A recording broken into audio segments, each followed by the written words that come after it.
My greedy stepmom is demanding I give her my late mother's house because my father told her she could.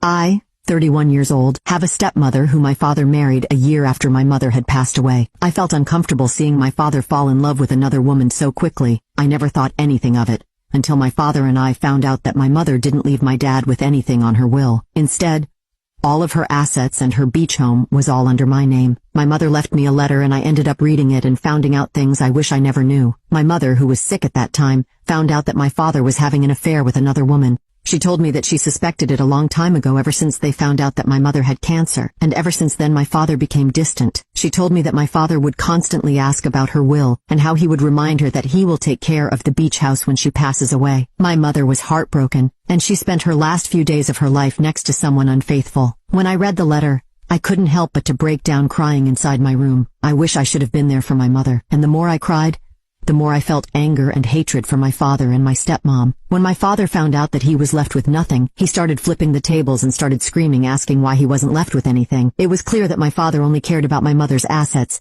and not for her. I decided to leave my hometown and cut ties with my father and his mistress. I decided to move to my mother's beach house where I would try to start over. I've always worked from home, so moving to another area was never a problem. It wasn't until recently I got a text message from my stepmom. She asked me how I was doing and I didn't respond. She texted again and she was more straightforward. She told